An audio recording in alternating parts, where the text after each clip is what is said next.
muy fête du travail Sénégal nag mu am nu nu koy defee muy ay centrales syndicales yi def marche bu nu fa jógee dem déposer seen cahier de doléance laaj bi samp nag mooy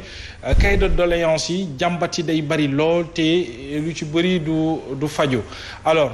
beneen laaj bi mooy est-ce que centrales syndicales yi véritablement ñu ngi représenter ni mu waree syndicalistes yi ci seen ay jafe-jafe. jërëjëf Seyni Mohamed jàpp naa ni journaliste moom daa mel ni médecin. dafa mel ni takk-der. devoir rek moo ko soxal. te journaliste moom amul samedi amul dimanche amul tabaski amul korité amul benn fête saa su ne ñu ngi ci devoiru askan wi et autrement dit le devoir d'informer.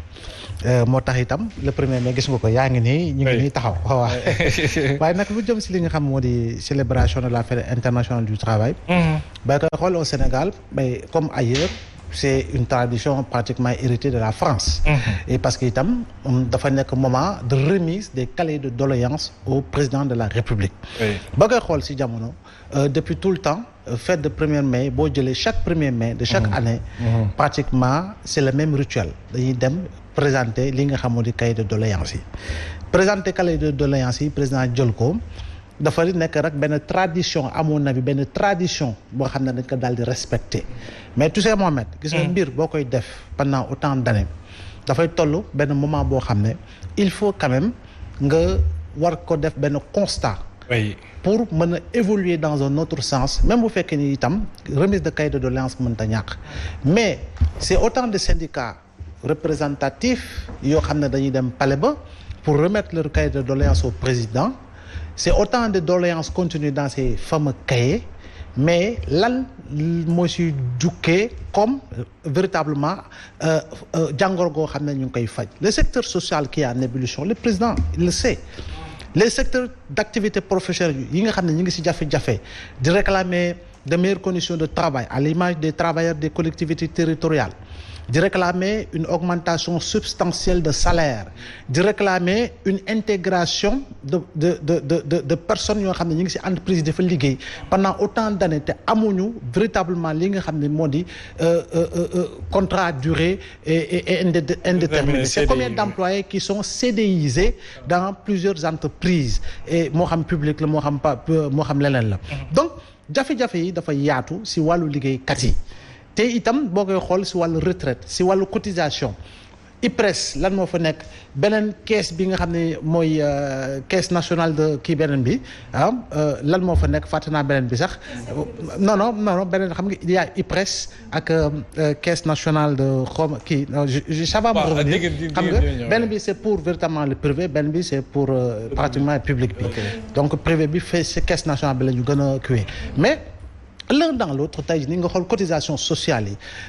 respect des cotisations sociales IPM yi même bu fekkee ni toll ñu benn niveau boo xam ne on a revalorisé li nga xam ni moo di lañ daan fayeeku si wàllu retraite xam nga ay jamono trimestre lañ daan fayeeku te léegi soppeeku na am na loo xam ne ay jamono da nga daan gis retraité Seydou Mohamed boo xam ne day dem ñu fay ko 3500 francs 3500 francs am na koo xam ne day dem ñu fay ko 4200 francs donc si retraite je te dis si c'est loolu du question lu mu lay wax c'est-à-dire que li ma dundul xool ko xam ko parce que defoon nañ si ay grands dossiers grande enquête mais am na loo xam ne changé na soppeeku na koo xam ne imagine-toi un père de famille qui a travaillé pendant 30 ans 40 ans dem ñu fay ko 3000 francs par rapport ak li nga xam ne mooy manque de respect ak de considération à l'égard des travailleurs yi bii nga xam ne dafay tukkee si yenn employeurs yi c'est-à-dire que ça c'est du cannibalisme amul beneen tour c'est du pur cannibalisme parce que deretu góor yi nga xam ne ñooy xëy di la jox yow la nga am moom ngay daal di lekk moo tax aujourd'hui oui on va aller tout le temps 1er mai dem déposer cahier de doléances mais il faut quand même que centrales syndicales yi par moment def ce qu'on peut appeler du brainstorming maanaam une réflexion boo xam ne c'est partagé une cogitation profonde pour poser sur la table bi yeneen moyens yoo xam ne xëy na daañu gën a mën a am occasion bu ñu mën a wax ak autorité bi parce que Mohamed président bu jot 35 45 65 cahiers de doléances mais tu penses que le président va prendre le temps de bouquiner en lisant véritablement les cahiers de doléances ak demee noonu parce que ñaari premier tegloo na président tapé sur la table ni il n'est pas question d'augmenter les salaires par la suite on a vu qu'il y a eu bel et bien augmentation des salaires dans le public relativement au mouvement d'humeur justement des enseignants. Bien sûr. Donc il y a énormément de bémol yoo xam ne jàpp naa ni si secteur public bi surtout lu bari war nañu ko see def. La dernière fois je te le disais Mohamed, on ne peut pas avoir une administration publique boo xam ne la mu yor si employé matul 200 000 pour une population de 17 millions d'habitants te secteur public boobu mooy engouffré près de 1200 milliards si wàllu salaire. Il faut quand même ñu toogaat repenser notre secteur public. Il faut qu'on puisse le repenser. Il faut que l'on puisse repenser notre administration. 5% de la population active. Oui, il faut quand même ñu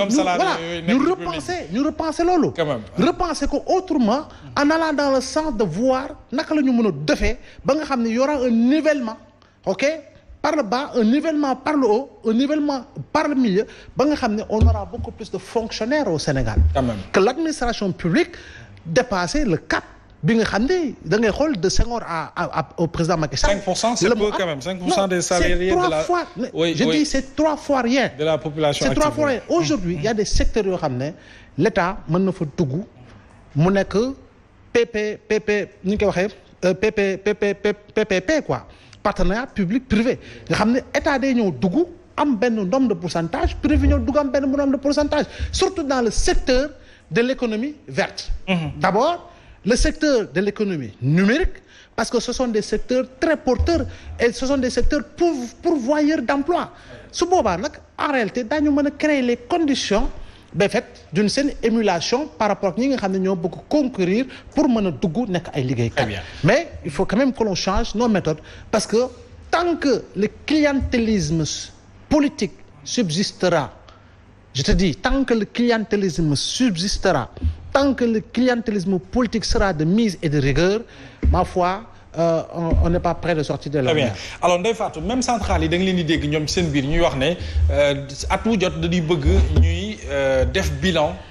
ci yenn ci ay revendications yoo xam te def nañu ko at yu weesu, mais xëy na duñu am jot bi te duñu leen ubbil buntu bi. Alors toujours même chose, cahier de doléances yi ñuy daal di déposer te du am satisfaction li ci ëpp sax syndicalistes dañuy may rek centrale yooyu parce que jàpp nañu ne ni gëm seen point de revendication ni ñu ko dul satisfaire ñoom est-ce que ba léegi mën nañu am seen confiance ban jàngat ngay def ci cahier de doléances yi. Mohamed, d'abord ñu wax ci centrale yi ñoom ñooñu est-ce que ñoom ñu ngi jouer leur rôle li nga xam ne moom la leen travailleurs yi di mooy sunu laaj tey lañ ko les centrales syndicales kañ nga fi gëj a gis grève générale. Pourtant dëkk bu centrale syndicale yi dox syndicalisme bi taxaw da nga koy dégg. te pourtant y avait des raisons wala causes yoo xam ne mënoon nañu amener à des grèves générales ndax ñëpp gis nañ ne le coût de la vie dafa jaar ci ay prix yoo xam ne kenn mënatu koo maîtriser. Le coût de la vie est devenu très cher et insoutenable, surtout pour le citoyen lambda. Mais loolu raison la pour ñoom ñu taxaw jàmmarloo ak état ndax li yokk njëg yi bokk na ci impôt bu ñuy teg ci taxes yi ak impôt yi ñuy teg ci bagage yi dugg ci réew mi. ak douane bi nga xam ne at bu ne nguur gi daka naan njattal ñiy dugal marchandise ci réew mi loo ci mën a am ci milliards ñun dañuy gën a sant mais loolu kan moo koy fay. Citoyen bi nga xam ne mooy dem di jëndi wala di procurer wu ci marchandise yooyu lépp a yokk fer ciment lépp luy nécessité ci dëkk bii rek dafa yokk te loolu soxlaay askan wi la ana centrale syndicale yi ci loolu SMIC Sénégal ñaata la 58 900 même pas 60 000 mais loolu kan la mën a yor te loolu mooy salaire minimum boo xamante ne moo am fii ci Sénégal boo ko jëlee en euros c'est même pas 100 euros. Tu penses que ak fii réew mi toll ak niveau de la vie coût de la vie fi mu yem salaire minimum boobu noonu war nañ ko fee téye ba léegi fii Sénégal ça prouve que y a un problème secteur du travail am na problème te ki gën a taxaw ngir jàppale nit ñi ci liggéey mooy secteur informel te kooku état jëlu ko en charge. Bien sûr. nañu wax ci informel bi bu doon toon informel bi làmbaay ñaaw. ndax sur 10 travailleurs ñi ciy jël 9 un rek la ci secteur formel di jël kon ñooñu dañu jara ñu gën leen dëgëral. gën leen a yokk doole secteur informel boobu ngay wax pour ne pas vous couper. gis nañu ne même ci revendication yi bu jotee. ñoom kenn du leen taxawal en tout cas ñi leen di taxawal daal du bari te ni nga ko waxee ñoo ëpp solo en tout cas ci boo koy xayma ñoom ñi nga xam te ñooy liggéey yëngatu ci wàllu secteur informel. mais couche sociale défavorisée yëpp ñoom ñoo leen jël en charge da ngay gis xale bi nga xam ne ay moyens permettre ko mu def ay études parce que jàng tamit fii luxe la à un certain moment dafa am famille booy judd pour tala jàng am famille booy judd boo xam ne moom doo xalaat jàng da ngay wutiloo indi ci kër gi y a des enfants à 8 ans 7 ans dañuy génn di jaay ay sachet ndox di jaay yu sew pour mën a yóbbu ci kër ga ñu mën a lekk yooyu am na fi ay réalité la secteur informel bi mooy jël ñooñu en charge si ñuy jaay les petits commerces ak ñi nga xam ne ay góor lañ ñu dugal leen ci ay atelier mécanique menuiserie wala yu ñooñu noonu ñëpp dafa laaj ñu dooleel leen parce que li ëpp ci askan wi te yittewoo liggéey yor doole liggéey ñooñu ñoo leen di jël en charge mais aussi yenn métiers yoo xamante ne man dama gis Sénégal rek mooy dëkk boo xam ne alimentation ñi ko ŋànk duñ sénégalais ce qui est dangereux tey jii ñooñu sabotage bu ñu bëggoon a def ci Sénégal mais day yomb kon ñun ñëpp a koy lekk mbaa ñu naan ko te yooyu yëpp dañu koy fowee donc liggéey bi dafa am malaise le secteur du travail dafa nekk ci malaise parce que SMIC bi niveau bi mu yegg wane na ne ñun amuñu dara te fii ñàkk jëriñu amaana jafe na ci ñu bëri mun nga ñàkk nag mais ndax di nga jëriñu ça dépend ci li nga xam ne moom ngay gagné yooyu noonu yëpp donc c'est le moment ci jour 1er mai ñu càmbar ko xoolaat ko jéem a seet nag nu ñu koy jooyantee ba bu déwénee fi mu ñu fekk ren du ñu fa fekkaat donc li jëm ci ay dem ci palais jox ay cahier de doléance ak jéem a kii pour man yooyu noonu forme la rek yooyu benn mbir boo xam ne dañ koy def ci heure baak ci date bi bu jotee mais ful la bi war ci loolu des na pour ñu jox ko. et puis bu njëkk ba sax pour rejoindre li nga wax Ndeye Fatou même sax bu dépôt daan am ci cahier de doléance da ngay gis centrale yu nga xamante ne nii. seen représentativité ak seen fulla ak seen degré quand même de revendication da ngay wax ne ñii moom bu ñu demee palais. tey moom Macky dina leen dégg ci nii wala ci. parce que xam nga Bamba. d'abord je parlais du FNR Fonds national de retraite. FNR. L'autre élément moo di tu sais. On en parle ces partis politiques yi on en parle ci yeneen secteurs yi mais quand même il y a également le temps d'usure bi nga xam ne day dab ñenn ñi nga xam ne jiite ñu yenn centrales syndicales yi te booy xool ay jamono voilà ay jamono boo xool itam centrales syndicales yi boo xool la koy jiite dafa nekkoon au-delà waxuma ñu fi nekk amuñu ko nekkuñu ko mais dafa nekkoon ay têtes pensantes yoo xam ne dañu doon jóge ci partis politiques yi booy xool ñi nekkoon jiite central ay Castoro yi consort ñu si bari ñu ngi doon jógee si yenn parti yi nga xam ne moo di ay LDMPT PIT ak yu demee noonu te dañoo defoon la traversée du désert si jamono yi Senghor dans la clandestinité ñëw dugg si Abdou Diouf mu nekk des moments de combat par rapport ak li nga xam ne mooy ak yelleef liggéeykat yi ak yu bari donc da nga gis effectivement dañu daan nekk ay tête de proue ay figures yoo xam ne effectivement dafa am loo xam ne tëslaay boo xam ne saa boo leen xoolee rek da kay gis ci seen xar kanam te loolu daf si amoon solo lool te kii nga xam moo di Madia Diop ndem si yàlla Madia Diop bi fi nekkoon jiite woon synthèse moo di goro remplacé ko boobu ak léegi da nga gis ni Madia itam trajectoire bi mu jàll bay intégré parti socialiste xam nga Madia jamono soit déguisé nañ ko sax soxna pour génne ko Dakar mu jël ko train dem Bamako dans la clandestinité parce que boobu Senghor mu koy rëbb donc xam nga ñooñu bu ñëwee ba porter le combat des travailleurs à leur qualité de syndicaliste dafa am ay idéaux yoo xam ne dañ ko doon prôné yoo xam ne danaan am solo te bu ñu bindaan manifeste ba nga lire ko da nga daan gongo quand même ku ko xool am sawarte satisfaire seeni doléances alors Bamba ñu bàyyi la yow itam nga réagir par rapport ak ce 1er mai fête du travail ak syndicalistes yi ak centrales yi ba xam ndax ñu ngi satisfaire seeni ay revendications ndax itam syndicalistes ñoom seen bopp ñu ngi leen di représenter ni mu war waaw man de xam nga li may am si première analyse si fête 1er mai bi mooy dama jàpp ne si bis bi dañu doon toog xoolaat wàllum liggéey ñu gën a toogaat xoolaat li nga xamante mooy les conditions du travail Ndeye Fatou xaw na ko wax sànq sax soo xool ñu ko gën a xool les conditions du travail est-ce que réellement ñu ngi koy jooyanti est-ce que réellement kii liggéey tey nga xamante ne tey bu ñuy seetlu ñuy déglu est-ce que moom réellement gis na si boppam que moom am na ay conditions yoo xamante ne tegal nañ ko wala boog si côté liggéey ñu ngi koy bàyyi xel bokk na si li nga xamante ne tey boo xoolee sax journée bii nga xamante mooy fête du travail ñi ko xam bëriwul parce que Sénégal liggéey amu fi dafay tumuranke ñi nga xamante ne ñoom ñoo war a feetu liggéey bi ñooñu sax amuñu liggéey bi fi am ni ko Ndeye Fatou waxee Abdoulaye Mbaye wax ko ma dañuy taaba dañuy dem li nga xamante ne mooy di takkale ba génn si kon ki nga xamante ne moom moo am liggéey bu garanti kooku mooy mën a feetu travail kooku mooy mën a toog këram tey jàpp ne journée bi nag journée feetam la moom si liggéey ba mu nekk si entreprise ba mu bokk mu jéem a toog nag xoolaat li nga xamante ne mooy les cahiers de charges yi nga xamante ne moom moo nekk si kotam ñu mën a xool lan lañu mën a revendiquer lan lañu mën a feex ba améliorer les conditions du travail mais ñi nga xamante ñoo yëg sax ne tey fête du travail la am na si Sénégal bëriwul parce que Sénégal liggéey dafay manqué liggéey dafay tumuranke te boo xoolee ki nga xamante ne mooy Omar Pène waye na ko